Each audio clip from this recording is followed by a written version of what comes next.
A dam breach in the Russian-held area of Ukraine has sparked a growing humanitarian and environmental emergency, with flooding impacting dozens of towns and villages. The catastrophe is also now expected to reshape the battlefield, just as Ukraine launches its counteroffensive. More on that coming up. But first, rescue teams are racing to evacuate areas inundated by floodwaters. The United Nations aid chief said that the breach at the Kakhovka Dam could be the most significant damage to civilian infrastructure since the beginning of the war. Now, Kyiv claims that Moscow blew up the dam on the front line to slow Ukraine's military, while Russia is accusing Ukraine of sabotage. Meanwhile, the U.S. says that it cannot say conclusively what happened. With floodwaters rising, people grabbed what they could and fled. Everything is submerged in water. All the furniture, the fridge, food, all the flowers. Everything is floating. I don't know what to do. Satellite images taken 2 days apart show the extent of the damage to the Kakhovka Dam. Officials say up to 80 towns and villages are at risk of flooding. Thousands of residents have been told to evacuate. The dam lies in Russian-controlled southern Ukraine and near the front line. Ukraine blames Moscow for the breach. President Volodymyr Zelensky claims that Kyiv knew that Russia had placed explosives on the dam last year. The information indeed came from our intelligence. We shared it with our partners, and everyone essentially understood that the Russian Federation, together with certain collaborators, had mined the dam. But at a UN Security Council meeting to discuss the disaster, Russia again pointed the finger of blame at Ukraine. Why would we do it? And besides, the Ukrainians were threatening to ruin the dam a long time, including officially. The United States representative countered this. I want to make absolutely clear. It was Russia that started this war. It was Russia that occupied this area of Ukraine. And it was Russian forces that took over the dam illegally last year and have been occupying ever since. World leaders have condemned what is being called a humanitarian and ecological disaster. And we can go now to one of those affected areas, Kherson City, which is controlled by Ukraine. And Igor Bodiga from DW's Ukrainian service is standing by for us. So, Igor, tell us a little bit more about the situation there.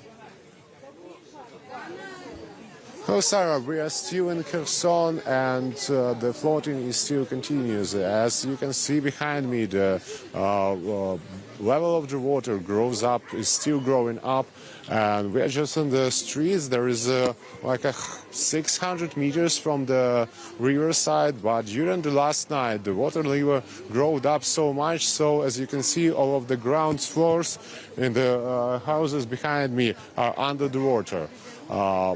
The evacuation will start early morning this day, and rescue services, they're using boats. As you can see, they're floating here.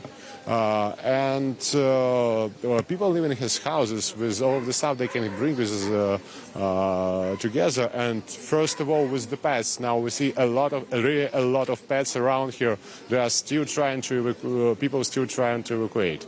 The local residents and from this district and from another districts of Kherson affected by this flooding are going to the neighborhood city, like to Mykolaiv or to Odessa. And as far as I know, from the morning, more than 1,500 people was evacuated from the city, and evacuation is still continuous. Sarah? You mentioned people going to Mykolaiv. Is that where most people are going, Igor? Just tell us a little bit more about what people's plans are, where they go next. There are some shelters, as far as I know, in Mykolaiv and the surrounding city.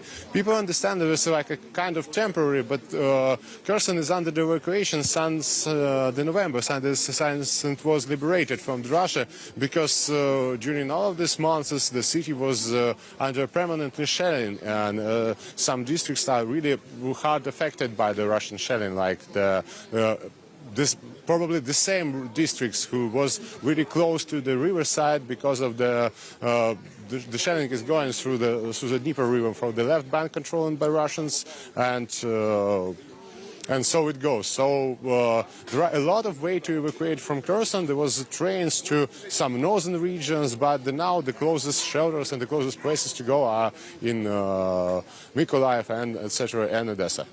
Sarah? Thank you so much for joining us. That is Igor Bodiga from DW's Ukrainian service. And let's get more now. We are joined by Selena Kozakevich. She is an area manager of southern Ukraine at CARE International and is also joining us from Kherson. Welcome to the program, and thank you so much for joining us. What is happening where you are? How are you experiencing it? How are you getting aid to people? As you can see, we are at the moment in Kherson city. Behind me is the area of the city that is flooded and where evacuation is ongoing as we speak and for the second day already. We are receiving information from the local authorities, from our partners on the ground, from local organizations and volunteer organizations who have engaged already since yesterday morning in evacuating people, but also providing essential assistance to those who have been evacuated.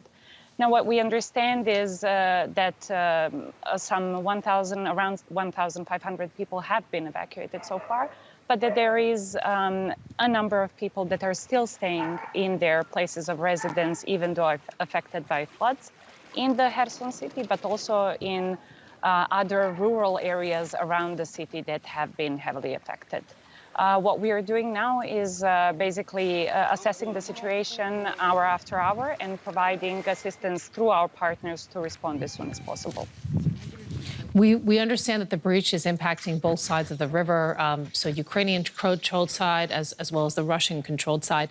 I'm wondering if you can give us a little bit of insight into whether you're getting calls from the Russian side, and are you able to help people there?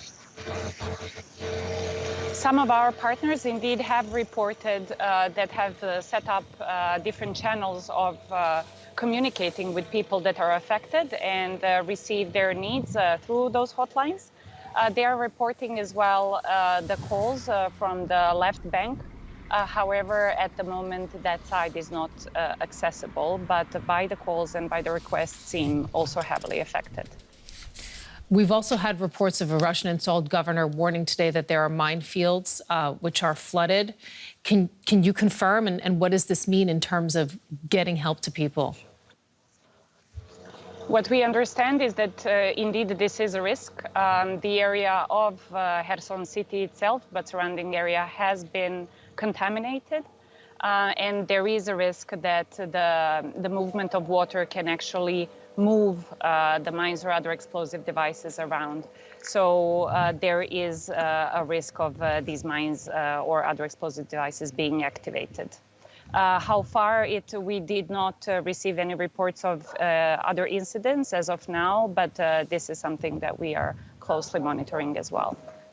And also closely monitoring shelling, the potential for shelling. Tell us a little bit more about how you're preparing to deal with that. Yes, I don't know if you could hear, but there are ongoing, let's say, explosions during the day, mainly the artillery. But we haven't, for the past 2 days at least, there hasn't been more severe shellings. However, this is the ongoing situation in the region and has been for the past several days, with ongoing explosions that keep affecting people's lives here. Thank you so much for providing that perspective. Selena Kozakevich, area manager of southern Ukraine at CARE International, joining us from Kherson. We appreciate it. Thank you very much. And let's get more now. We're joined by Elena Sokova, Executive Director from the Vienna Center for Disarmament and Non-Proliferation in Vienna. She joins us now. Thank you so much and welcome to the program. We've been hearing about the situation with aid, the situation on the ground. How concerned are you also about the safety, for example, of the Zaporizhzhia nuclear power plant after the breach of this dam?